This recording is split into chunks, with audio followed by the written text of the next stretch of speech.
Hei, lämmin kiitos kutsusta. Kiva olla täällä. Mä oon ollut tutustumassa tiloihin aikaisemmin.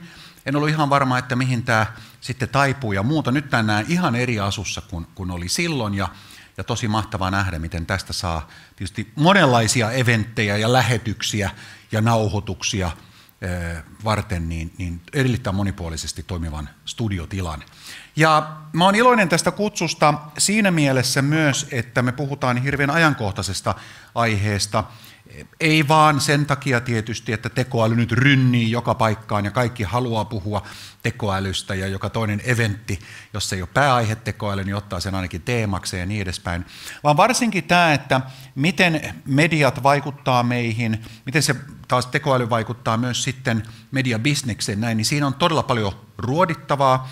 Nyt mulla on itse asiassa kalvoja aivan liikaa, joten muutaman mä otan hyvin nopeasti ja lyhyesti, eli pyrin puhumaan noin 20-25 minuuttia ja mielellään totta kai keskustelen tässä plus sitten näiden esitysten jälkeen, kun tilaisuus jatkuu, sanotaanko näin, mielellään verkostoitumisella. Mä tiedän ja näen täällä ja arvaan muutenkin, että täällä on ihmisiä, jotka tietää tästä aihepiiristä paljon, joten se on totta kai iso tärkeä anti tällaisissa tilaisuuksissa, tämä ihan keskusteleminen. Mulla on 3 titteliä tässä, Voice, Author ja Personal Brainer, eli toimin itse äänenä, varsinkin herroilta pitää pyytää anteeksi, aina vähän väliä yritätte tavoitella sitä älykkäämpää ja kauniimpaa osapuolta, niin siellä kun ärsyttävä vieras äijä sitten hattuilee jotain tyyliin, että valitsemaanne numeroon ei juuri nyt saada yhteyttä, olkaa hyvä ja odottakaa sulkematta puhelinta, tai jotain muuta outoa, hassua, jos hän ei maksanut laskua. Ja toisaalta sitten, jos olette tuolla tien päällä ja yritätte nukkua tai tehdä töitä tai jutella vaan vierustoverin kanssa, niin joku häiritsevä äijä häiriköi teitä toteamalla jotain epäoleellista tyyliin. Pasila, Tikkurila, Tampere, junassa on diskovaunu, hyvää matkaa, tai jotain muuta tällaista. Tuli 10 vuotta täyteen VR:n äänenä tässä just. Ja muuten vietän nyt itse asiassa 45-vuotisjuhlavuutta äänenä. 79 on syksyllä elokuussa, tarkistin, elokuussa 79 aloittanut Ylellä nuorena poikana ennen äänenmurrosta poika-äänenä. Ja nyt tämä Lexofon liittyy siihen, että tässä yhdistyy mun tietokone, ATK-tausta. Pidin 40-vuotisopettaja- ja kouluttajajuhlaluennon just eilen illalla, löytyy YouTubesta ja linkkarista ja muualta.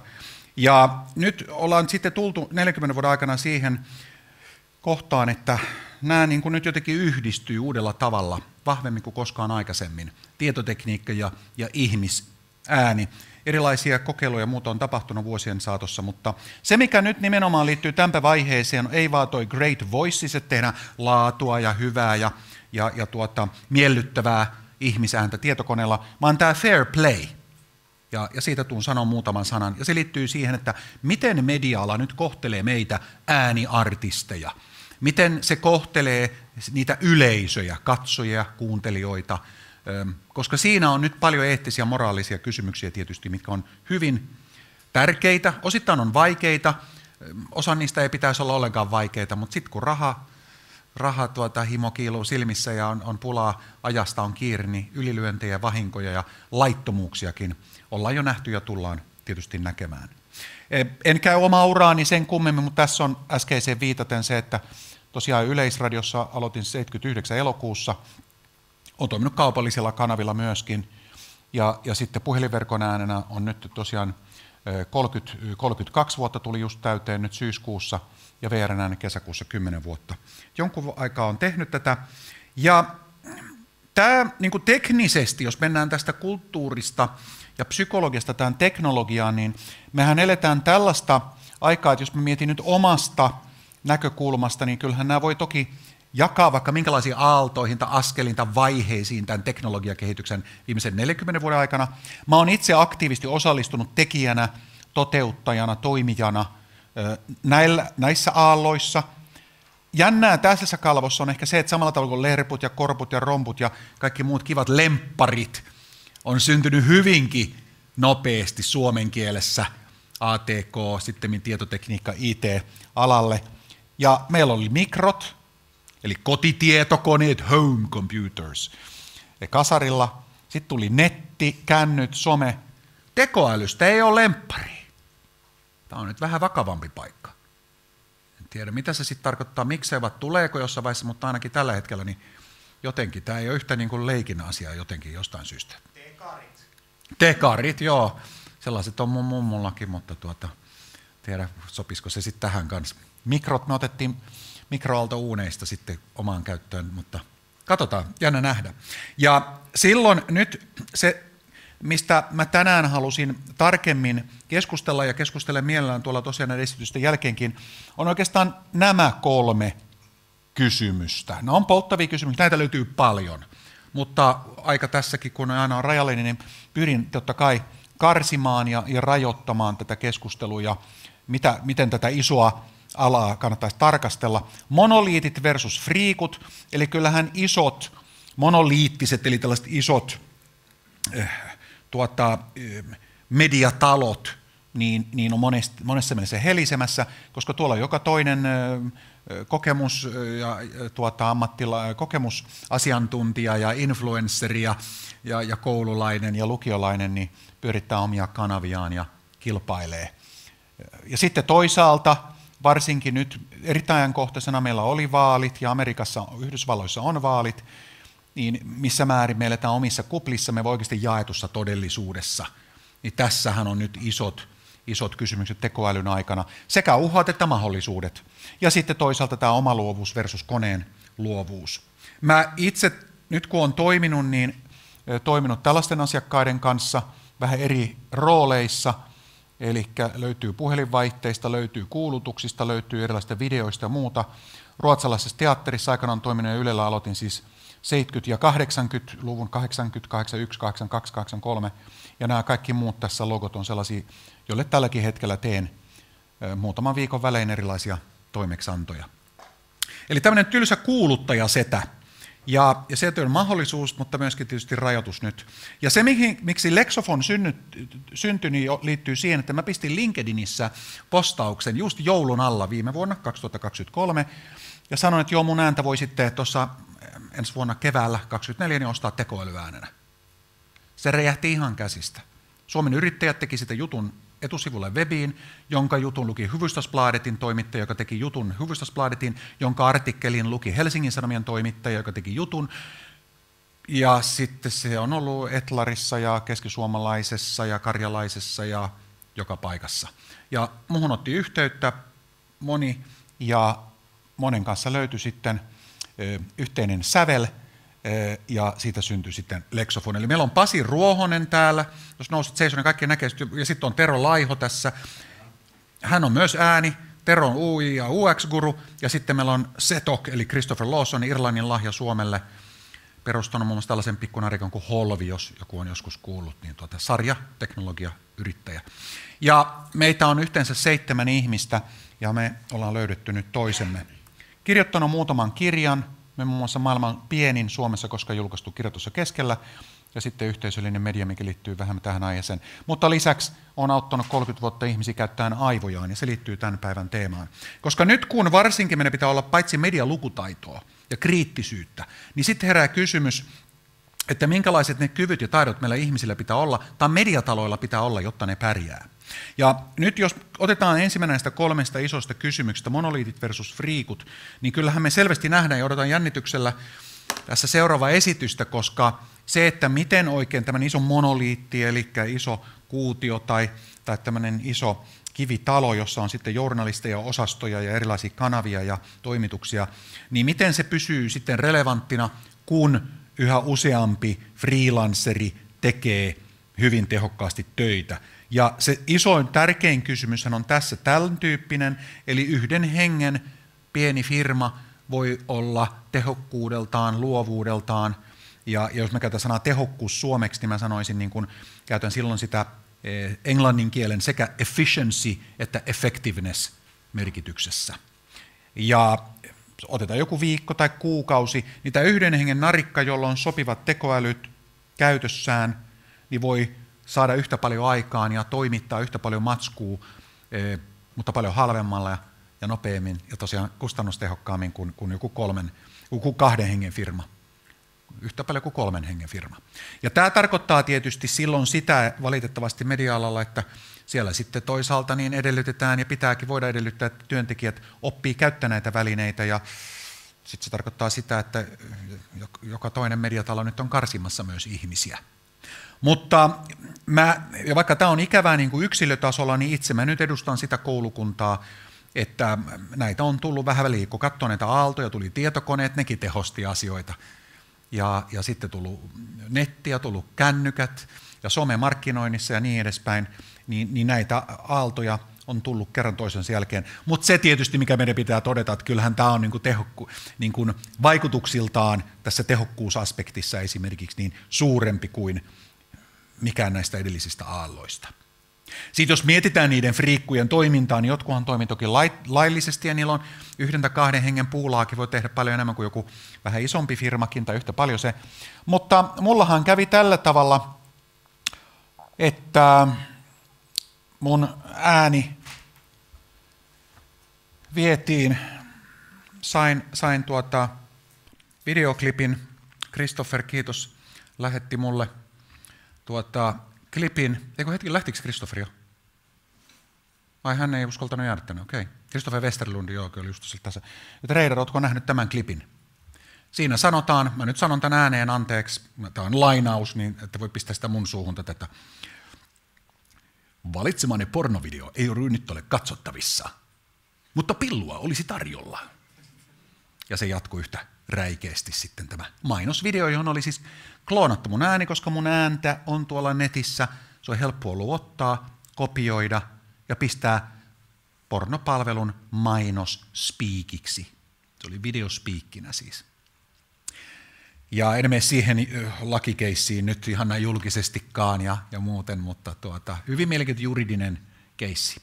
Osakeyhtiö, joka pyörittää sitä, on tuolla ulkomailla, mutta omistajat on kyllä suomalaisia ja tekee sitä suomen kielellä, Suomen markkinoilla suomalaisille kohderyhmille. Että kyllä Suomen laki, sillä on jotain sanomista siinä. Mutta nämä on esimerkkejä, päädyin nyt sitten Keltaisessa lehdistössä, eli Iltalehdessä sitten saman artikkelin Scarlett Johanssonin kanssa. Ja tämä on niin kuin nyt sellainen tilanne tietysti silloin, että tämä on esimerkki näistä uhista, että kuka tahansa meistä on siinä tilanteessa. Esimerkiksi ääni voidaan kloonata. Ja sitten joku teidän isoäitinne saa yhtäkkiä puhelun teidän äänellä, niin kuin nyt on tapahtunut Suomessa, että hei mummi, mä tarvin nyt 150 €, tässä on mun tilinumero, voit sä nopeasti siirtää mulle 150 €? Ei tarvitse olla hirveän iso summa, tai voisi olla montakin sataa. Sitten kun tällaisia puheluita tulee 5 000 seniorille ja jokaiselta pyritään vain 150, niin ne nopeasti suostuu, eikä kyseenalaista sitä, niin kaching, parissa tunnissa ne on kerännyt sitten jo 75 tonnia tai jotain muuta vastaavaa omalle tililleen. Ja rahat tyhjennetään heti ja ne menee ulkomaille ja se oli siinä. Ei niitä saa kiinni, eikä edes koskaan saada tietää, ketä ne oli. Koska digi, jäljet voi pystyä peittämään. Jotain jälkiä jää, mutta taitavat ei jää kiinni. Ja silloin me puhutaan tietysti silloin siitä, että tarvitaan muun muassa tällainen organisaatio, Christopher Westerlund, jonka just äsken tässä mainitsin, hän istuu myös hallituksessa, ja Pasi Ruohonen, arvon kollegani, ja minä me ollaan myös tässä hallituksessa, ääniartistit.fi, en puhu sitä nyt näin ollen, kun aika on tässä rajallinen enempää, mutta suosittelen, että menette sinne, ja jos joku tässä on ääniartisti, niin hyvin lämpimästi tervetuloa mukaan toimintaan. Tässä on todella paljon isoja tärkeitä asioita. Ja media-alalla tulee olemaan tämän tyyppiset merkinnät tärkeitä. Fair Trade, reilun kaupan merkki, kahvipavuille, suklaalle, teelle ja niin edespäin, sehän on ollut jo pitkään. Löytyy kaikenlaisia muita tärkeitä merkkejä elintarvike- ja muissakin pakkauksissa. Ja nyt pian tuutte näkemään Fair Play Voices-merkkiä myös yhä useammin, joko yrityksellä tai sitten jossakin CD-ssä tai VHS-kasetissa tai jossakin muussa, jossa on ääntä tai webisaitilla, joka ilmaisee sitä, että kyllä me olemme tehneet tämän reilusti, tämä on kosher, halal, ääniartisteja ei ole kiusattu tämän tuotannossa, eikä eläinkokeita tehty eikä mitään muutakaan epäreilua. Ja tämä on todella tärkeä nyt pointti. Ja tästä on puhuttu eri mediakorporaatioiden kanssa, ja tullaan puhumaan lisää, ja Ääniartistien liitto yhdessä Näyttelijäliiton, muusikoiden liiton, Lausujain liiton ja muutaman muun liiton kanssa, ja Journalistiliiton kanssa teemme yhteistyötä. Ja tämä on todella tärkeä asia. Ääniartistiliitto tosiaan uusi tuore, perustettiin nyt toukokuussa, just ennen kesälomia. Ja sitten mennään tähän toiseen isoon kysymykseen, miten tämä omaluovuus versus koneen.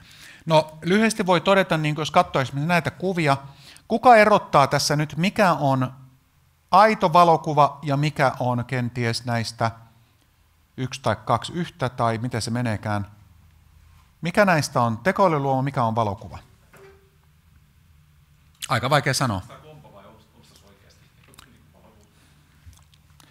Sä oot alan miehiä, niin sä arvasit heti. Nämä on siis kaikki totta kai tekoälyllä luotuja. Ja mistä se näkee ero joskus jossakin, niin kuin me tiedetään tekstuureissa, tuolla noissa yksityiskohdissa ja montako sormea on kädessä tai montako sierainta on nenässä, niin välillä paljastuu tämmöisetkin vitsikkäät kysymykset, mutta kyllä se laatu on sellainen, että se osaa luoda, se on luova ja tuottelias. Ja kyllähän tilanne on selvästikin nyt on se, että luovuus on jo mennyt. Ja kun mä oon ollut itse personal brainerinä tehnyt töitä yli 30 vuotta, niin kyllähän ihmisolentokin, jos mä oon esimerkiksi mä kirjoitan tekstejä tai kuvitan, mä teen jotain hengen tuotoksia, niin enhän mä tee sitä tyhjössä, vaan mä oon lukenut hirveästi tekstejä. Mä oon nähnyt hirveästi kuvia. Jos mä sanon sulle, että ajattele jotain uutta, mitä et ole koskaan aikaisemmin ajatellut, niin ethän sä ajattele mitään uutta konseptia, niin kuin sillä tavalla, että uutta sanaa, vaan sä yhdistelet olemassa olevia sanoja, jos sä luot tekstin. Jos sä mietit jonkun tarinan kulun mielessä, suljet silmät, kuvittelet, niin siinä on kiviä. No, tässä on kiviä nähnyt aikaisemmin. Sä pistät mielestäsi kiviä. Sä voi laittaa siihen kiviä, jos sulla on päässä kiviä. Sä pistät siihen hevosia, ruohoa. Nehän on elementtejä sun päässä jo, et sä niitä luo. Ainoa, mitä sä luot, on niiden uusi uniikki yhdistelmä. Aivan kuten iso kielimalli. Ei se ole vähemmän luova tai eri tavalla luova kuin ihminen. Se on yhtä paljon ja samalla tavalla luova kuin ihminen. Tästä voi ja kannattaa pitää pidempääkin keskustelua ja teen sen erittäin mielellään. Mutta näin se luovuus toimii. Jos sä teet uuden käsikirjoituksen, leffan, kuvasommitelman, kuvituksen, tarinan, niin sä otat elementtejä, sä voi ajatella jotain, joka se ei sulla ole sitä päässäsi. Niin täältähän se kaikki tulee. Miten on tullut tänne? No, sä oot lukenut, nähnyt jostakin. Eli esimerkiksi se kitinen, mikä kuuluu, että se kirjoittaa totta kai hyviä kirjoja tai tarinoita, kun se on lukenut muita, se kopsaa niistä. No, täsmälleen 100% samalla tavalla tekee ihmisolento, joka kirjoittaa. Se ei tee pätkääkään eri tavalla. Ja näin ollen se luovuus on mennyt siinä mielessä. On olemassa tietyn tyyppistä luovuutta, tietynlaisia detaljeita, mutta mitä me voidaan ehkä tehdä vielä ainakin jonkun aikaa paremmin, taitavammin, makeemmin, mielettömämmin, oudommin, friikimmin kuin koneet, ehkä, maybe. Mutta mä en panostaisi siihen. Mä panostaisin yhteen ihan toiseen asiaan. Sitten vielä se kolmas iso kysymys, mikä tähän liittyy tietysti, on tämä jaettu todellisuus versus oma kupla, eli jonkinlainen objektiivisuus versus subjektiivisuus. Ja yksi iso tärkeä kysymys tässä yhteydessä on kyllä se, että meillä on tällaisia ajatusvinoumia meillä ihmisillä. Cognitive bias kuulostaa paljon fiinimmältä, tieteelliseltä, vähän melkein latinalta kuulostavalta termiltä, ja sieltähän se tuleekin. Näitä tietenkään haluan käydä läpi, vaan mä totean, että tämä on ihan public domain, tämmöinen Creative Commons-kuva, joka löytyy Wikipediasta ja netistä. Sitä voi katsoa tarkemmin, lueskella, jos haluaa. Pointtina tässä kuvassa on se, että meillä on tosi paljon synnynnäisiä ajatusvinoumia meillä ihmisolennoilla. Ja monet niistä liittyy siihen tavalla tai toisella, että me nautitaan siitä, kun me saadaan vahvistus sille, mikä meillä jo on niin kuin ajatuksena päässä. Heti jos on dissonanssia tai eroavaisuutta tai jotain uutta, outoa, niin me niin kuin pistetään se syrjään. Ja nyt ne tekoälykkäät systeemit, paitsi Facebookin algoritmi ja YouTuben algoritmi, niin kaikkein pahimpana, totta kai mä käytän nyt negatiivista sanaa pahimpana, ihan näin julkisestikin, TikTokin algoritmi. Pistää tuntosarvensa sun korvien väliin, analysoi hyvin tarkkaan ja taitavasti sun klikkaukset, niin että ihan muutaman tunnin kuluttua, niin se pitää sut sellaisessa dopamiini- ja muussa koukussa, niin että sä vaan niin kuin klikkailet. Se on kopioinut silloin hyvin nopeasti sun aivossa löytyvän mielen rakenteet, struktuurit, mielihalut. ja pistää lonkeronsa, sen tuntee, miten lonkerot menee tuonne korvien väliin. Ja silloin ihmiset tietysti elää omissa kuplissaan, Fasessa, YouTubessa, TikTokissa varsinkin ja monessa muussa. Ja tässä tullaan sitten tietysti suurten mediayritysten, jos ne on hyvän tahtoisuutta sitten rahanhimon lisäksi, että ne oikeasti mahdollisimman pitkälti työstää sitä omaa paitsi teknologiaansa, niin myöskin sitten sitä ihan substanssia, sitä viihdettä ja tietoa, mitä ne jakaa, niin että me elettäisiin yhteisessä, jaetussa todellisuudessa, eikä kukin omissa kuplissaan. Valitettavasti klikkejä ja aktiviteettia roikkumista siinä ison suomalaisenkin mediafirman palvelussa saadaan paljon enemmän, jos saadaan ihminen koukutettua, eli annettua sille just mitä se haluaa. Joten paineet tähän suuntaan on tosi kovat. En ole sanoman ihmisten kanssa tästä keskustellut, mutta jutellaan me ja ehkä kollegoidenkin kanssa tässä lähiviikkoina ja kuukausina sitten lisää. Kukaan moni on nähnyt tämän elokuvan? Useampi teistä ei ole. Kattokaa se Herra Jumala nyt vihdoinkin viimeistään. Sehän on siis about 10 vuotta vanha leffa. Ja siinähän on ihan huippunäyttelijät. Ja dialogi tosi hyvä. Tarina toimii. Se oli skifiä silloin 10 vuotta sitten, kun se tuli. Se äijä niin kuin kävelee ja höpöttää siihen, ensin tietokoneelle, sitten se tekoäly tulee täältä kännykän kautta, ja sitten se yhä enemmän hullaantuu siihen. Tämän verran mä haluan paljastaa, koska se on se premissi tälle sitten varsinaiselle tarinalle, joten en paljastanut nyt liikaa. Mutta sanotaan, että se menee aika intensiiviseksi se suhde tekoälyn kanssa. Jenkeissä ja Japanissa esimerkiksi, toki muissakin maissa, mutta varsinkin näissä 2 maassa, on kasvava joukko yksinäisiä, tyypillisesti miehiä, jotka on jo terapian tarpeessa, koska ne on jo niin syvällä, ei vaan jossakin TikTokin syövereissä tai pelihimon syövereissä, videootteja oli silloin kasarilla, ysärillä, joku tietokonepelit ja videopelit tuli. Nyt on tyypillisesti yksinäisiä miehiä, jotka on jo niin kuin, aivan koukussa ja rakastuneita siihen tekoälyyn. Ja sitten toisaalta se, että kuka kuljeskelee ja höpöttää tälle omalle puhelimelleen. Kuinka moni käyttää esimerkiksi ChatGPT:n tai jonkun muun vastaavan palvelun puhelimessa ja höpöttää sille? No niin, mä täällä olen siskojen ja veljen seassa, jotka katsotte tätä tallennetta, voin kertoa, että about kaikki kädet nousi. Eli se tarkoittaa sitä, että tässä on tietysti omat vaaransa, ja siinä tullaan taas siihen objektiivisuuden yhteisen todellisuuden tarjoamisen. Miten siitä tehdään mielenkiintoista, niin että ihmiset ei uppoudu sinne, ei vaan omaan kuplaansa muiden ihmisten ympäröimänä, vaan sitten se vielä pienempi kupla minuuteen. Tämähän on siis esimerkiksi niin kuin Facebookkaaminenhan on hyvin pitkälti itsetyydytystä. Samalla tavalla kuin YouTuben katsominen ja TikTokin kanssa. Se on itsetyydytystä, ei siinä ole ketään muuta ihmistä. Mä teen tämmöistä jotain klikkailua, tosin käsi kyllä peiton päällä, mutta mä teen sitä, koska siellä mielihyväkeskukset niin kuin laukoo mulle kemikaaleja aivoihin. Se on itsetyydytystä. Ja nyt pitkälti myös se, että mä tällä tavalla esimerkiksi höpötän tällaisen kanssa, saan vahvistusta ja ihailua, se on aina ystävällinen ja avulias ja muuta. Mä kehitän omia ajatuksini, ideoita, vitsi mä oon fiksu ja älykäs ja tää just menee näin. Ja sitten kun testauttaa sitä esimerkiksi, jos tekee, ja niin kuin mä palasin Aalto-yliopistoon, tutkija kehittää näitä asioita tietotekniikan osastolle, varsinkin memetiikan eli itse replikoituvien kuvioiden kautta, niin se tarkoittaa sitä, että jos liian pitkälti esimerkiksi jotain väitöskirjaa tai tieteellistä artikkelia hinkkaa täällä ja ei tsekkauta muilla ihmisillä ja alan muista papereista, niin tällaisen avulla voi luoda ihan jonkun ihme höpöhimmelin, joka sitten kun vähänkin vertaa alalla muiden tekemisiin ja ajatuksiin ja etabloituneisiin totuuksiin, niin huomaat, että minä ja tämä tekoäly voidaan mennä sitten joku ihan sfääreihin, joka on ihan bullshittia. Ja että akateemisessa maailmassa, yksityiselämässä, yritysmaailmassa, joka sektorilla, kun tämä tekoäly nyt on mennyt paitsi nopeammin eri sektoreille kuin mikä muu teknologia, ja eri tasoille yhteiskunnassa, ja nuoret ja lapset ja aikuiset joka puolelle nopeammin kuin mikä muu teknologia, niin se, että kun se on tosi luova ja tuottelias ja tekee tätä kaikkea, niin herää kysymys, entäs sinä? Mikä se meidän ihmisten rooli on? Ja lopuksi haluan sanoa siitä pari sanaa, että se, mikä mulle on käynyt selväksi tässä, mä oon käyttänyt nyt ChatGPT nyt 3 vuotta tulee täyteen, nyt syyskuussa vuodesta 2021, koska meillä oli Aalto-yliopiston kautta jo silloin hyvin aikaisessa vaiheessa, ennen kuin se siis on ollut kaupallisena versiona ChatGPT käytössä. Ja se, mikä on huomannut 3 vuoden aikana, on nämä 3 asiaa. Ensinnäkin meidän tahto, eli halu. Meidän pitää tietää itse kukin meistä, mitä me halutaan. Eli osata selkiyttää ajatukset, mitkä meidän tavoitteet, arvot, mielipiteet, eli prioriteetit on. Yhä useampi suomalainen valitettavasti ulkoistanut myös tämän, ja ulkoistaa tämän syksyn ja talven ja kevään aikana.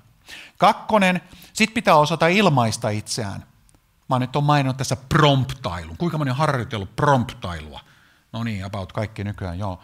Mutta se on ihan sama taito kuin mitä on joutunut kehittämään esimerkiksi radio- ja TV-toimittajana suorissa lähetyksissä. Mun pitää hyvin selkeästi puhua sille henkilölle, saada just hänen tyylillään ja tarpeeksi rautalangasta, mutta kohteliaasti miettiä ihan sana sanalta, miten se ilmaisee, jotta hänestä tulee sellaista hyvää ulosantia, joka sopii siihen lähetykseen. Ja sen mä oon saanut huomata, että siinä ei oikeastaan mitään eroa niin kuin mulla psyykkisesti, henkisesti, kun niin kuin ne promptailu, ja varsinkin jos me puhun tällä tavalla, se on mulla on ihan sama fiilis kuin suorassa radio- tai TV-lähetyksessä. Ja tämä on mielenkiintoista, että media-ala ja tämä tekoälyn vuorovaikutus konvergoituu, siinä on yhtäläisyyttä. Siinä on ihan samat niin kuin kuviot, vuorovaikutuskuviot. 3 on silloin sitten aika brutaali kans, mitä hyötyä susta on ja kenelle? Mitä arvoa tai lisäarvoa sä tuotat? Tämä on niin kuin tärkein kysymys kuin koskaan, ja näitä pitää itse kunkin meistä miettiä. Se, jolla ei ole käsitystä tätä, tai ei ole näitä taitoja, kykyjä toimia tällä tavalla, he tulee olemaan niitä ensimmäisiä, jotka tulee olemaan ihan out tästä, jotka on työttömiä, tai ei vaan se, että heidät korvataan, vaan he ei niin oikein tiedä, mitä tässä oikein pitäisi toimia. Nämä on niin kuin ne 3 sellaista tärkeää pointtia. Ja silloin tullaan semmoiseen vaan toteamukseen, että kun tietoyhteiskunta on vanha sana, ysärillä nousi pinnalle sosiologisessa yhteiskunnallisessa keskustelussa, että kehitetään rautaa, softaa ja yhteyksiä. Mutta tätähän meidän pitää kehittää ja pitää kunnossa. Ja sitten täällä sisällä oleva ikään kuin softaa ja tätä ihmisten välistä yhteyttä. Että ei lapsukaiset esimerkiksi opi vaan istuun sohvaryhmässä, kun ollaan vierailemassa tuttuun perheen luona, niin kaikki istuu sohvassa kukin omaa kännykkänsä tuttumassa. Nyt pistetään pois ja jutellaan setien ja tätien ja toistemme kanssa. Ja moni on, mä näen teidän ilmeisesti, on ollut tässä tilanteessa, mutta se tarkoittaa myös yhteiskunnan tasolla sitä, että tätä ei saa niin kuin unohtaa, vaan nimenomaan, että me ihmiset pystytään olemaan toistemme kanssa. En puhu tästä sen kummallisemmin, mutta personal brainerinä niin olen tehnyt tosiaan nyt vähän yli 30 vuotta töitä tämän parissa, itse 35 vuotta, 89, 35 vuotta tulee sattumalta. Mulla aina 4. ja 9. loppuvat vuodet on tällaisia juhlavuosia. Niin 35 vuotta on tehnyt tähän liittyvää työtä. Ja nämä on niitä kykyjä ja taitoja. Ja nyt sen haluan vaan mainita tässä, että eli tämä, en halua mennä eteenpäin. Luovuus, ton hoitaa tietokone tosi hyvin. Ja muistihan silloin, herranjestas, se niin kuin lukee ja tietää kaiken. Ja näitä voisi käydä tarkemminkin läpi, että mitkä on se vahvuudet. Mutta se, niin kuin mikä on ehdottomasti selkeä, mikä mä haluan korostaa nyt tässä tilaisuudessa, on se, että se kaikkein tärkein, ja mä väitän tulee olemaan se tietynlainen viimeinen ihmisyyden linnake, on nimenomaan päätöksentekotaidot ja motivoitumistaidot. Eli se, että osataanko me ihmisinä pitää ohjakset niin, me tehdään ne päätökset, meillä on ne arvot, prioriteetit, ja silloin ne kyvyt ja taidot, mitkä meidän pitää osata, on johtaminen, koordinoiminen, päättäminen, kuratoiminen, karsiminen, koordinoiminen ja yhdisteleminen. Eli vaikka se tekoäly voi tuottaa paljon matskua ja tehdä vaikka mitä, niin että me pidetään ohjakset käsissämme. Ja se kehityshän on sellainen, että kun tietokoneet ylipäänsä on ollut jo softa-työkaluja, ehkä orjia, tällä hetkellä mä kohtelen tätä konetta, niin on myös sille kilttiä kohtele, sitten muistaa sitten, että Reidar oli kohtelee se kiltti. Sano aina please ja thank you. Niin se on mun assari. Hetkittäin, tiettyinä päivinä mä huomaan joskus päivän päätin, että vau, se oli about niin kuin ihan kollegan tasolla. Ja tämä tulee olemaan ihan useammin. Nyt ollaan vähitellen siirtymässä tähän. Entä pomous, voiko ne olla pomoja?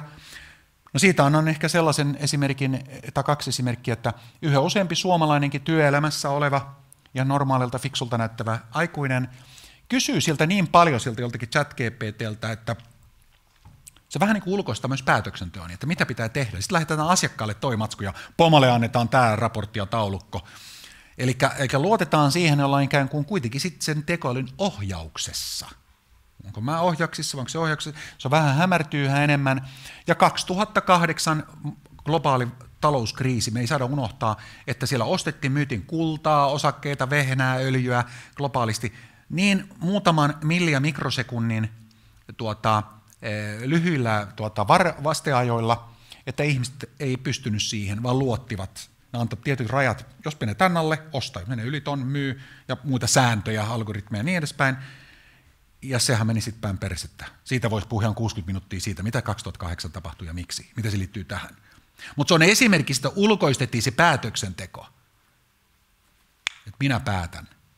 Ja siihen ei haluta mennä uudestaan.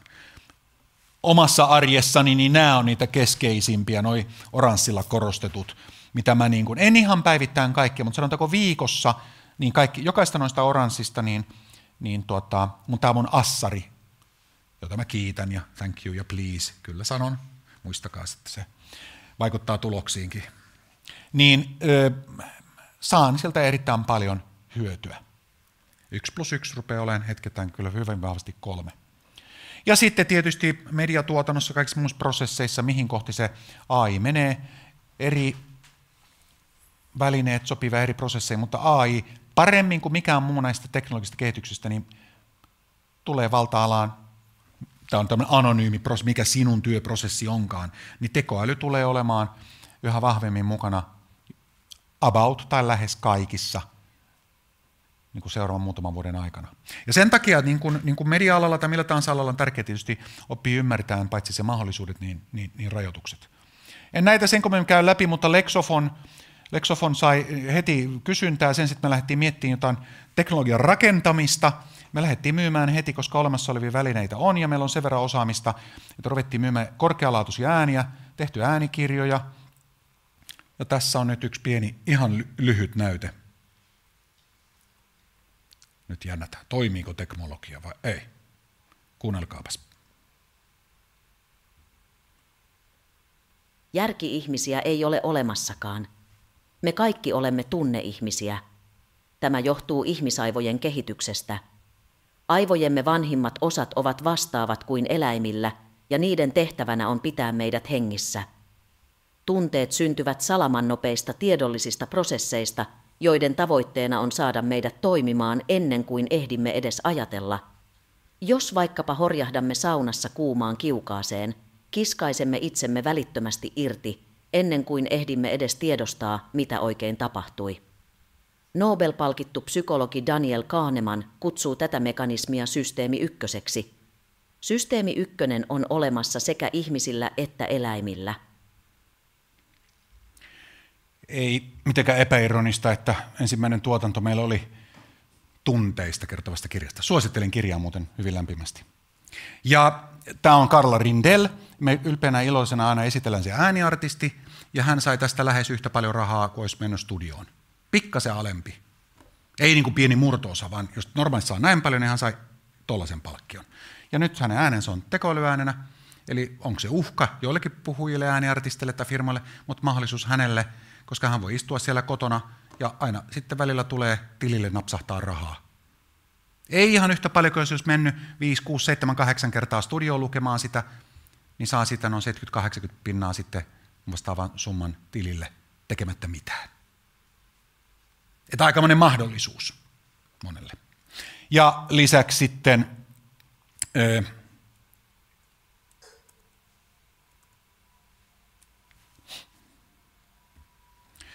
tekoälyradio.fi, tai nyt kuuntelette vielä syyskuun loppuun asti Tampereen tai Helsingin seudulla taajuuksia, niin siellä se mies- ja naisjuontaja on meidän tuottamat.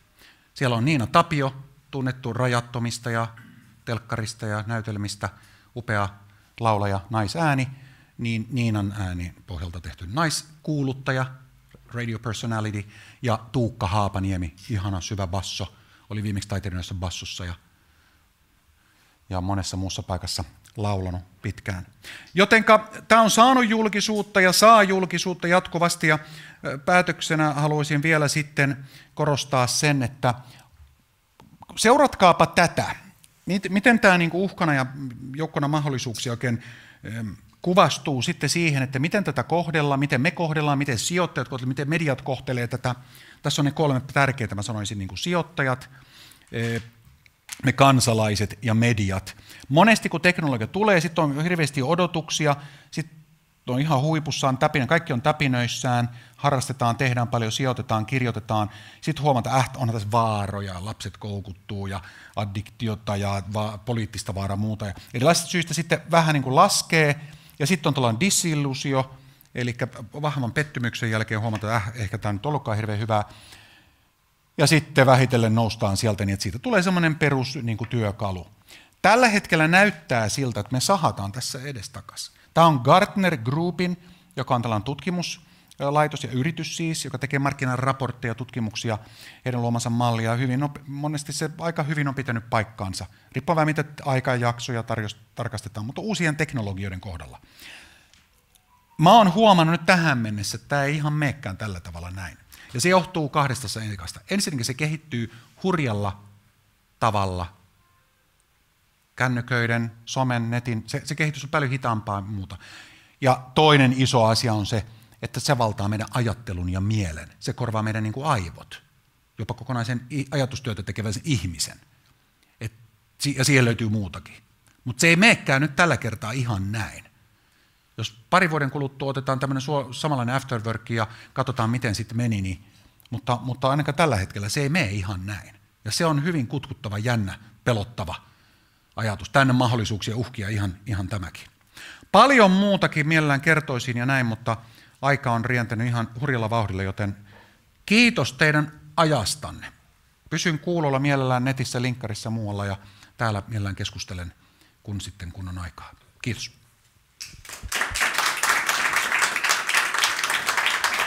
Kiitos paljon Reidar ja kysymyksiä, kommentteja, ajatuksia. Herääkö? Pelkoja, ahdistuksia, toiveita. Pelkoja herää. Niin.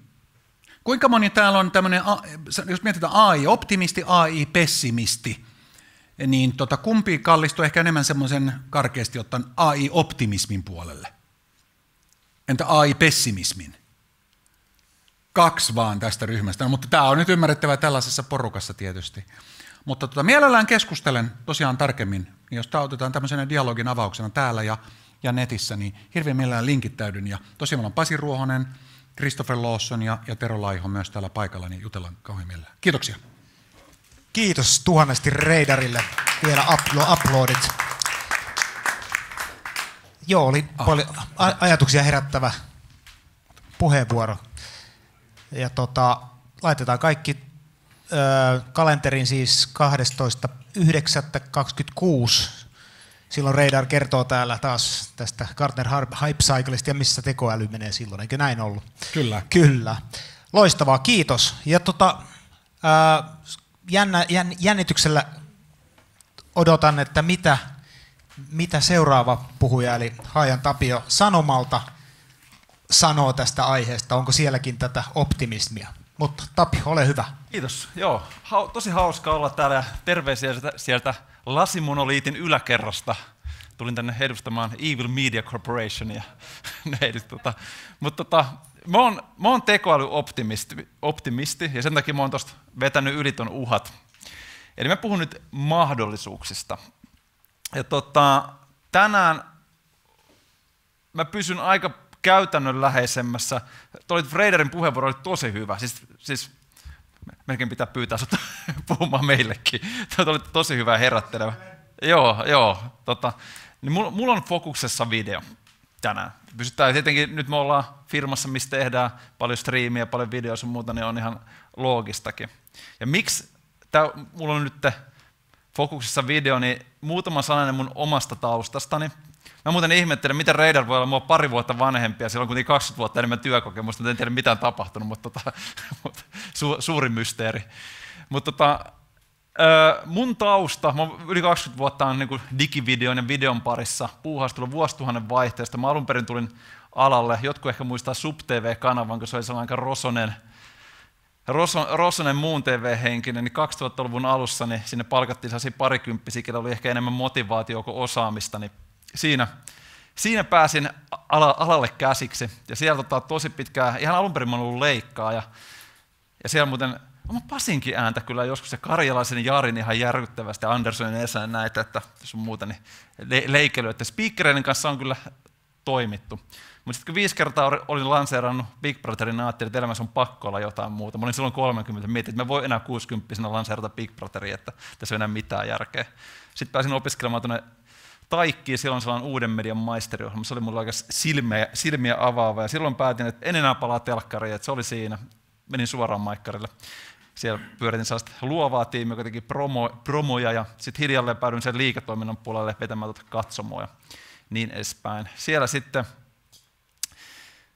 totesin, että mun työssäni ei ole enää mitään, minkä takia mä oon päätynyt alalle. Ja sitten hyppäsin sellaiseen pieneen videotoimistoon kuin Videolle. No ei se niin pieni oli, meitä oli silloin 18, ja sitten me kasvettiin tuollaiseen 33, kunnes Sanoma osti meidät pari vuotta sitten. Ja sen jälkeen mä siirryin Sanomalle kehityshommiin, ja mitä me nyt viimeisen reilun 1,5 vuotta ollaan tehty, niin me ollaan rakennettu tästä Sanoma Content Studio. Mä kerron siitä muutaman sanasen. Ja itse asiassa ensi viikossa lähtien mun pomo lähtee nyt pitkälle vanhempainvapaalle, niin mä itse asiassa alan vetämään sitä ensi viikosta lähtien. Se on paljon 70 ihmisen HR-hommat alleni, että odotan innolla. Mutta joo, ihan lyhyen mainospuheen pidän tästä meistä kuitenkin, eli mistä on kyse. Tausta on tässä Sanoma Content Studiossa siis se, että Sanomalla on ollut kautta aikaan aika paljon kaikki sisältömarkkinointiosaamista, natiivimainontaa, no nyt siellä on videotuotantoa, on tehty radiomainoksia sun muuta. Se on erilaisia tiimejä, osittain tullut organisessa kasvun myötä, osittain niin kuin vain yritysostoilla. Tosi sekava jengi suoraan sanottuna. Niin nyt ollaan niin kuin vähän striimalainattu, yhdistetty tiimejä, laitettu niitä yhteen sun muuta ja brändätty tällaisessa Sanoma Content Studioksi. Mutta ihan vaan niin kuin, että jos taas oma firmansa, niin taas varmaan tänne on yksi isoimpia niin kuin omalla tontilla. Että siellä on niin kuin iso määrä porukkaa, kyllä. En mainosta sen enempää, mutta löytyy sisältöstrategiaa, tehdään vaikka UPM-sisältöstrategiaa, sun muuta tuotantoa löytyy ja löytyy myös tähtiä. Sanomallahan on myös levyyhtiö nykyään, mikä on kuvan monoliitti, että siellä on kyllä kaikkea. Tehdään kaikenlaisia firmoja, palkintojakin on niin maan perhanasti tullut. Mutta mennään itse asiaan, eli tekoäly ja video. Jos mä olisin vuosi sitten olettanut, missä mennään tällä hetkellä, niin mulla oli sellainen fiilis, että tavallaan tässä disruptoitunut paljon enemmän kuin mitä tämä oikeasti, mitä niin kuin day to day niin kuin näkee. Ja mä nyt, niin kuin, että tietenkin tässä on nyt, mulla on pohjalla niin kuin mitä Sanomalla tehdään ja mitä Videolla tehdään. Ja mä kyselin toimituksissa, tiedän aika hyvin myös, mitä toimituksissa tapahtuu. Ja nyt jos puhutaan niin kuin videon puolesta, niin mä nyt ihan selvittelen, mä itse asiassa joskus kesällä tein tosiaan, ihan muutenkin selvittelin kaikkea, että mitä tällä hetkellä tapahtuu. Nyt en puhu tekstipuolesta. Tekstipuolesta toimituksessa tapahtuu tosi paljon niin kuin tuossa, niin kuin tekoälyn kanssa. Mutta jos puhutaan ihan videosta, että mihin tällä hetkellä sitä käytetään, mihin ihmiset käyttää? No käsikirjoitukset, makes check, kieliopin tsekkaukset. Yllättävän moni esimerkiksi haastatteluiden kysymyspatteristoa suunnittelee. No, generatiiviset kuvat osana animaatio. Tämä oli yksi graafikko, josta käytti Copilottia, mutta kyllähän porukka käyttää Midjourneyta ja kaikkea muutakin siellä. Osana tarjousten kuvitusta, moodboardeja, makes sense, tätähän on käytetty jo niin porukka tehnyt pidemmän aikaa. Temppi ja demospeakit. Teillä on varmaan, Eleven Labs taitaa olla markkinajohtaja tällä hetkellä tuossa hommassa, ainakin se törmää koko ajan. Ja no sitten tämä niin Afteri ja Fotari on tullut tosi paljon työkaluja. Itse asiassa Adobehan nyt tai kyllä ne ilmoitti viime keväänä, mutta mä katsoin, että eilen oli tullut taas joku, että niitä tulee oma myös tällainen niin tekoälyvideo Genis-malli, minkä ne tuovat loppuvuoden aikana. Että kyllähän tämä vielä, kun tavallaan Adoben työkalut on kuitenkin kaikilla käytössä, niin se tulee suoraan sinne, niin kyllähän se lisää Yllättävän moni mainitsi muuten Adobe Podcast AI:n. En ole itse käyttänyt, mutta ilmeisesti niin kuin taikatyökalu fiksata ongelmallisia ääniraitoja. Sitten puhuva päävideot tehdään niin paljon, että moni on tätä virtuaaliavatareita ja toimituksissa, kun mä tiedän, että on niin kuin testattu, mutta ei ole mitään julkaistua. Mutta noihän on niin kuin yllättävän impressive välillä alkaa niin kuin olemaan. Et en mä mitään mainosfilkkaa tai tällaista tekisi, mutta ymmärrän hyvin, että on jotain vaikka firmojen omia sisäisiä koulutusmateriaaleja, tällaisia onboardingia sun muuta, niin why not? Raiderhan oikeastaan pohjusti jo tämän, mitä mulla oli tässä yksi slaidi, mutta se mikä niin kuin selkeästi on, niin toi ääni on valmis tuotanto. Ja se niin kuin Power pyörittää radiokanavia, Sanomakin alkaa, niin kuin, ensi vuonna tulee noin aluesäät, tulee radiokanaville sun muuta, nehän tehdään tekoälyllä ja sun muuta. Mulla oli pakko ottaa, mä huomasin, siis radionmainonnan myyjät oli tehnyt itse, mä huomaan vaan, kun nekin niin kiertää asiakkaita ja käy argumentoimassa, miten radiomainonta on mahtavaa sun muuta, niin niiden slidesset... Ohjelmayhteistyössä saimme tuotua esiin brändiämme ja osallistettua ihmisiä tarinoiden kerrontaan. Kampanja huipentui siihen, että pääsimme tuomaan tarinoita podcastissa paremmin esiin ja kytkettyä ne vakuuttamisen maailmaan. Podcastia on kuunneltu yhteensä yli 1700 tuntia, minkä muun brändisisällön kanssa vietetään niin paljon aikaa. Me ollaan ylitetty joku thresholdia kuin silleen, että kun ei ole mitään ääni, siis kuitenkaan kummemmin ääni-ihmisiä. Joo. Et se on kyllä, että jos perusmyyjä teettää itse asiakastestimoniaali tällaisia niin spiikkejä tuolla, niin olemme ylittäneet jotain. Mutta ihan jos puhutaan tuossa niin tekoälyvideogeniksistä, jotkut tietää tämän meemin, että tämä oli mä en tiedä mistä tämä on alun perin lähtenyt, mutta tämä Will Smith eating spaghetti. Eli tämä oli se juttu, että testattiin aina vähän uutta mallia, että mitäs tulee tällä kertaa. Mä en tiedä, kuinka moni näkee, että Will Smith teki tästä itse myös sellaisen, että kuvasi itsensä syömässä spagettia, että nyt ollaan tällä tasolla. Mutta jos täällä oli 23, ja sanotaan, että just tuossa 1,5 vuotta, reilu 1,5 vuotta sitten niin Midjourney ja kaikki nämä saavutti sen tason, että ne stillithän alkoi olla oikeasti kovia, hyviä, ihan oikeasti pysty käyttämään. Mutta video oli vielä... No vastaan videopuolella niin tuo Runwayn Gen 2, mikä oli ensimmäinen, mikä pystyi tekemään jotain decenttia kamaa, niin sehän tuli vasta julkiseksi vuosi sitten kesällä. Mutta nämä oli aika hapokasta kamaa, mitä sieltä pystyi tekemään. Ja nyt jos tuosta vaan vuosi eteenpäin, tässä porukassa kaikki on syvällä skenessä varmastikin, mutta just mitä sitten OpenAI toi tuon Sora-mallinsa, mitä nyt edelleenkään ei ole missään julkisessa käytössä, että vain pienen piirin käytössä, mutta onhan nämä ihan, että mä muistan, että vuosi sitten moni sanoi silleen, että video seuraa vuoden stilliä perässä, ja mä nauroin vaan, että ei varmasti seuraa, mutta kyllä se vähän näyttää, että näin se taitaa sitten kuitenkin olla. Ja nyt kun OpenAI alkoi puhumaan Sorasta, mikä on oikeasti jo tosi vaikuttavan näköistä viime keväänä, niin nythän näitä mä katselin, että nythän näitä on tullut tosi paljon, että on toi Sora, Runwayn Gen 3, mikä on julkikisto, on Luma ja Kling, ja joku varmaan voi heittää mitä muitakin näitä on. Mä en ole ehtinyt testaamaan, mä katsoin vaan nyt, että unohda jo Sora, että Minimax on nyt se the shit, että sitä kannattaa käyttää. Eli näitä on näitä videoteknologieniksi, joita tuli ihan hirveä määrä tänä vuonna. Olisi aikaa testata näitä kaikkea riittävästi. Ehkä täällä joku on, jolla on ollut aikaa. Mutta se mikä sitten kun mietitään luovaa tekemistä ja videoiden tekemistä, ja jos sä oot ohjaaja tai kuka tahansa, niin suurin ongelmahan on tällä hetkellä tuo kontrollin puute. Et äänessä sä saa sen kontrollin jo tosi hyväksi, tosi pitkälle. Ja stillipuolella se kontrolli tulee nyt sitä kautta yleensä, että stilli on kuitenkin aika easy vielä. Et jos katsotte, mitä vaikka tällä hetkellä Karppisen Antti, joka on entinen valokuva ja nykyään kun on tekoälykuvan tuottaja tosi syvällä suossa, niin joka on tehnyt paljon nyt tekoälyavusteisia, siis Fatserille ja Tieskille Valiolle tällaisia kuvituksia ja kuvia ja tällaisia, niin kyllähän hänen workflow on siinä, että kyllä se Photoshop on edelleen ja se on ihan tosi käsipelillä tehtävä, että se on hänellä on koko se julmettu valokuvaustausta, kuvan käsittelytausta, ja hän nyt osaa itse rakentaa malleja Stable Diffusionilla, ottaa sieltä ja korjata ne 6 sormet pois, sieltä vaan 5 sun muuta. Että sä saat sen kontrollin siihen, mutta tuo videoiden teos, niin se ongelma on kontrollin puute. Et se on tällä hetkellä, sä promptaat jotain ja vedät lottokonetta ja katsotaan, mitä tulee sieltä. Tulee, mitä sattuu tulemaan.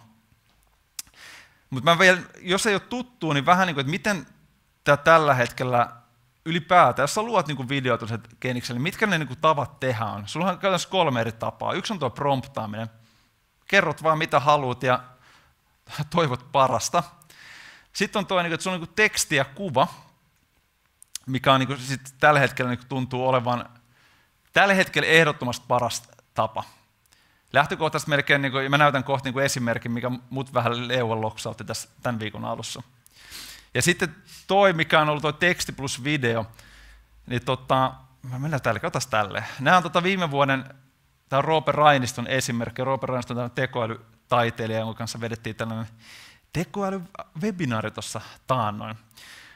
Mutta teksti. Siinä on ihan nätisti, mutta tämä on, nämä on runway tehty, niin tämä nyt on, tulee mitä sattuu tulemaan, mutta ihan kaunis, mutta jos ei satu toimimaan siihen tarpeeseen, niin siinähän sitten ollaan. Yksi tapa on myös, että sä voit muuten itse asiassa tälleen myös tekstipromptista toiseen siirtyä, mikä on ihan, että sä saat ihan mielenkiintoisia esimerkiksi just, että joku asiat vanhenee tai muuttuu tai jonkinlainen evoluutio tapahtuu. No sitten on tämä selkeästi tällä hetkellä, että jos sä haluat jonkun järkevän kontrollin, että sä oikeasti kuvitellaan, että sä teet jonkun filkan, videon, ja sä haluat, että se menee ja kulkee ja näyttää samalta, niin tämä on se tapa toimia. Sun pitää tehdä tavallaan storarit, jokaisen sen skeneen kuva, ja sitten sä kerrot silleen, että liikuta kameraa eteenpäin, nainen kääntää päätä ja sun muuta. Niin silloin sä saat jonkun järkevän kontrollin siihen, mitä sä oot tekemässä. Edelleen vähän arpomista, mutta doable.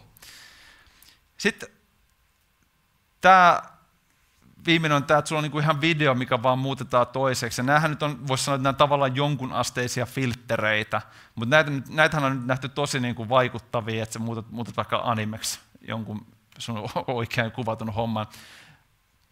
Toimii tiettyyn tarpeeseen tosi hyvin. Että tämä on ihan järkevää tekemistä, ja tällä hetkellä voi ihan hyvin tehdäkin.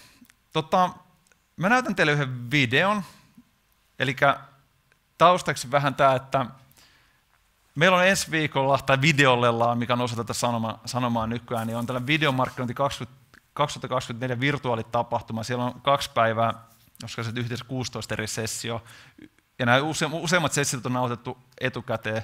Ja tuossa itse asiassa näkyy Antti Karppinen, joka on just tämä kova AI-tyyppi. Niin hänen kanssa nautettiin alkuviikosta. Niin mä näytän vaan pätkän, hän on nyt tehnyt mainosta. Tämä taitaa kyllä olla joku brittiläinen kasinofirma, so what, mutta tämä on ihan impressive tai kuitenkin, mitä hän on tehnyt tässä. Videosta tällä hetkellä, siis tämä on nyt ihan just tällä hetkellä on tuotannossa tämä video. Ja siis tästä on pyörimään. Some things in life are a bit scary. Life should be all about living. When opportunity knocks, or in this case, drops through a letterbox, you got 2 choices. Play it safe, or say, screw it.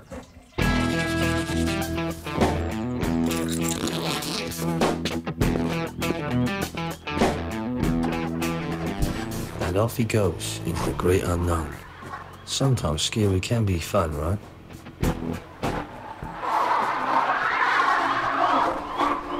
But every now and then, an opportunity arises that, let's just say, isn't for everyone. Ooh, hello. First time. Yeah. Joo, tässä tosissaan nyt näkee, että mä pystyn jälleen kerran hahmot kontrolloimaan, mä pystyn vaatetuksen kontrolloimaan, sitten mä saan nämä tyypit tekemään mitä vaan, missä lokaatiossa vaan. Ja sitten kun se noissa työkaluissa on vielä, että mä pystyn erinäköisiä kamera-ajoja tekemään, mutta niin kuin tuossa just puhuttiin, että se tärkein on, että sulla on jossakin kohdassa se kontrolli.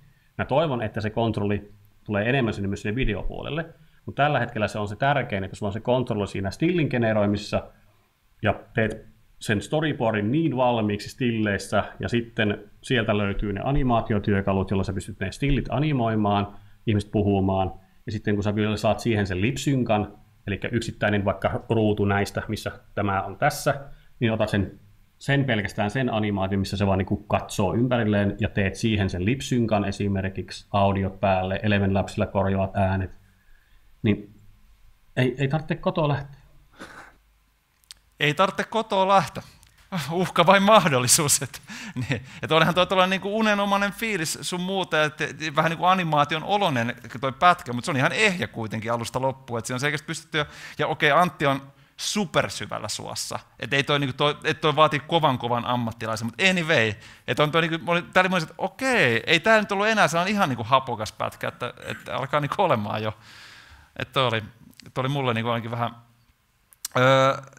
Sitten varastan Antin slideja, koska ne on niin hyviä. Näytän vaan tälleen, että jos olette kiinnostunut, niin mitä kannattaa testata ja minkä kannattaa leikkiä, niin ne on nämä suunnilleen. Oli tuttu itselleenkin, mutta että mitkä niinku suunnilleen tällä hetkellä. Eleven Labs on niinku puheelle, Suno Musalle, Runway ja Lumaa, ja tietenkin niinku, tuolla videogeneroille, Midjourney ja Stable Diffusion niinku stilleille ja niin edespäin. Että noilla pääsee pitkälle. Mutta joo, jos kiinnostaa tuo Antin, niin käykää ilmoittautumassa. Meillä on taas mainospuhe, tuo on tuo videollen tapahtuma, sun muuta ilmainen tällä virtuaali, sun muuta. Niin luulen, että tuo Antin sessio kyllä kiinnostaa, se on ainakin mulle henkilökohtaisestikin tosi mielenkiintoinen. Mulla oli tällainen tekoälyoptimistinen, että missä tällä hetkellä suunnilleen videossa mennään. Heräskö mitään kysymyksiä? Mites teillä on ehtinyt vaikuttaa nämä niin kuin, henkilömääriin vielä tässä vaiheessa? Ei vielä mitenkään. Siksi mä sanon just, että ei tämä niinku, että mä olisin luullut, että vuodessa tapahtuu enemmän, mutta ei se niinku käytännössä ei ole. Se on tälläkin hetkellä, ja vaikka niinku Sanoma on iso talo ja siellä on niinku tekoäly, erilaisia kehityshankkeita päällä ja kaikki mutta kyllä se vielä niinku tällä hetkellä tällä hetkellä kuitenkin se suurin hyöty vieläkin on selkeästi siinä, että jotkut henkilöt ovat innostuneet ja onnistuneet saamaan sinne workflowinsa. Et ehkä ainoa, missä se selkeästi näkee, että ollaan viety pidemmälle, on toimitukset, koska se on niin tekstipohjainen. Et siellähän nämä on niinku, no siellähän kyllähän Ilta-Sanomat sun muuta optimoi otsikoittaa ja testataan montaa versioa sun muuta, että saadaan niitä klikkejä ja kaikkea muuta. Että kyllähän siellä on ingressit tehdä ja tiivistelmät ja kaikkea tollaista. Että ihminen siellä on katsomassa, mutta siellä niin on, että tekstipuolella on tosi niin kuin aktiivisessa käytössä, ja, mutta niin kuin kuvan ja videon puolella niin tällä hetkellä mennään vielä ihan sen yksittäisten ihmisten omasta innostuksesta ja osaamisesta kiinni. Ei ole mitenkään vielä prosesseihin tullut. Onko täällä titteleitä talossa, johon sisältyy joku AI, sitä jotain? Mitä teillä on? Varmaan joku head of AI. Siis just tuli mikäköhän? Mä tein mun kone, mä voisin mennä katsoa, mikä on Paulin titteli nykyään. Siis yksi koko Sanoman median IT-arkkitehti, joka oli kova AI-intoilija, niin hänet just nyt vanhoista pesteistään vapautettiin, ja hänestä tuli koko Sanoman median tällainen AI. Mutta sitten siellä on vielä niin kuin eri liiketoiminnoissa, niin kuin B2B-myynnissä on oma AI. Kyllä siellä on ihan nyt tekoäly-tittelillä olevia henkilöitä. Miten teidän yleisö on ottanut tämän vastaan, jos te kuitenkin niin alatte käyttämään pikkasen enemmän, tai oletteko se tutkinut sitä, että miten sitten yleisö saattaa sitten lähteä reagoimaan? Puhuit säätiedotteista, että niitä aletaan sitten lukea niin mikä se vastaanotto sitten tekee? Me ei tiedetä vielä sitä, mutta nythän se on ollut kuitenkin tavallaan se, että jos katsoo niin kuin, missä se on aktiivisesti käytössä, niin siis se on niin kuin linjattu, että mikään ei saa mennä ulos ilman, että siinä on ihminen tsekkaamassa. Niin kuin toimittajan pitää tsekata joka ikinen Hesarin ja Ilta-Sanomien sun muuta. Mutta kyllähän sitä käytetään, no siellä on just niin kuin tiivistelmiä. Ja sehän, jos mietit Ilta-Sanomia, sehän lukee, että tämä tiivistelmä on tekoälyn tekemä, jos siellä on jossain artikkelin lopussa sun muuta ja tällaista. Että ei se niin kuin, ei sellaista, siis että siihen varmaan tulisi, niin kuin, että mitä ihmettä, jos se niin artikkelit olisi as is kokonaan tehty, mutta kun se on vaan tavallaan aputyökaluna, niin sun muuta. Niin. Ja toimittajalla on just tämä, että kyllä siellä niinku kyllähän niinku otsikkotyökaluna käytetään paljon, että sieltä niinku järjestelmästä suoraan integroitu, tai mikä tämä toimitusjärjestelmä, että sieltä niinku tulee ideoita, että olisiko näistä joku hyvä, ja sitten heitetään niitä sinne ja katsotaan toimiiko. Joo. Onko tuolla videopuolella, onko siellä ollut samanlaisia keskusteluja kuin musapuolella, että levyyhtiöt on esimerkiksi kieltänyt oman musiikkinsa käytön, niin tavallaan siinä, kun syötetään tekoälyllä sitä? Siis On, mutta se on ehkä just, kun meillä ei ollut päästy vielä niin pitkälle, että oltaisiin sitä tehty mitään. Mutta nyt mä huomasin esimerkiksi se Adobe, joka tietenkin haluaa olla tällainen turvallinen vaihtoehto, koska kaikki korporaatit käyttää, niin ne just eilen taas julkaista sen, että tulee tämä Adobe Firefly tekstivideo, heidän generatiivinen, ja ne nimenomaan steittaa sen, että tämä on niinku kaupallisesti turvallinen, että tämä on varmasti koulutettu vain niinku heidän omalla matskulla, eikä kenenkään käyttäjien tai millään yleisöllä, että varmasti tuosta tulee, mutta ei ole vielä mitään ennakkotapauksia olemassa. Joo. Tavallaan niin moraalisellakin puolella se, että jos esimerkiksi jos sä käytät sinne, jos sä käytät siellä syödeteksteinä, opetusteksteinä vaikka paljon sellaista musaa, missä on paljon vaikka rasistista tekstiä, tekstikurjaa, niin sitten kun sä pyydät siltä jotain, sitten se saattaa syöttää just sellaista niin sulle. Joo, totta. Niin kuin esimerkkinä. Kyllä.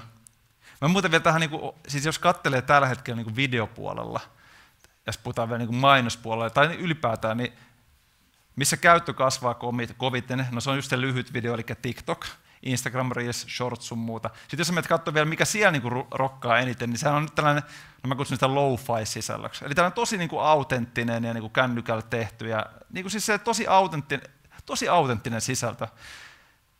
Ja tekoälyhän ei ole siinä hyvä ollenkaan, että ihmiset haluaa katsoa niitä hemmetin vaatekaapista tehtyjä, niin kuin sitä jostain vessanpöntön päällä istuttu. Mä jotenkin, ehkä mulla on se optimismi, mä jotenkin haluan uskoa ja ajatella, että monissa tilanteissa ihmiset mieluummin kyllä katsovat, ja tämä yksi vielä tällainen, miten mä mietin, että mitä tässä videotuotannosta disruptoi eniten, niin eiköhän mä ajattelen, että se on se ihan matalan hintapisteen tuotanto, joo sielläkin kyllä, ja etenkin kaikissa versioinnissa sun muuten, niin totta kai tekoäly auttaa ihan törkeästi. Mutta sitten se on yhtäkkiä miettimään, että missä toi on paras, niin sehän on itse asiassa kalliimmissa niin mainoselokuvissa, koska ne on usein tosi maalailevia ja tuollaisia kuvattu jossain kalliissa lokaatiossa sun muuta, niin siellähän se auttaa tosi paljon, koska sitten tällainen keskikastin tekeminen, mikä on usein vaikka jotain asiakastestimoniaaleja ja sun muuta, niin kyllä sä haluat, että se asiakas edelleenkin oikeasti on siinä, että sä haluat, että joku tekoälypää puhuu siinä, niin sun muuta, niin mielenkiintoista. Herääkö vielä?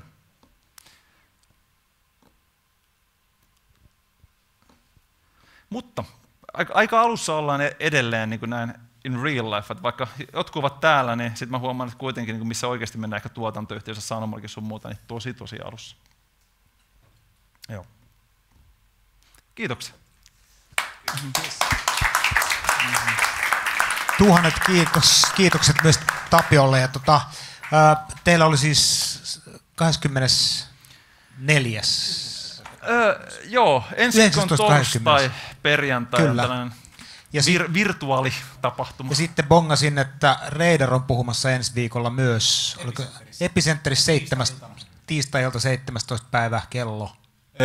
Se alkaa 16.30 se tilaisuus ja siitä eteenpäin sitten sinne 6-7. Ja sielläkin on AI aiheena. AI nimenomaan viihteessä ja mediassa. Juuri näin. Eli ja siinä se on Epicenterillä nykyään kaikki tapahtumat myös ulkopuolisille. Okay. Joo, eli mainostusta myös molempien seuraaville puheenvuoroille. Loistavaa. Hei, tuhannet kiitokset loistavista keynoteista ja mielenkiintoista kuulla teidän näkemykset sekä äänen että videon näkökulmasta, kun itse tehdään molempia. Ja tuolla on vielä kaikenlaista juotavaa ja syötävää jäljellä, niin ottakaa, repikää jätkiä hihasta tuolla noin. Niin, kyllä, niin, jutellaan. Kyllä, juuri näin. Hei, tuhannet kiitokset vielä. Kiitos. Kiitos, että tulitte paikalle.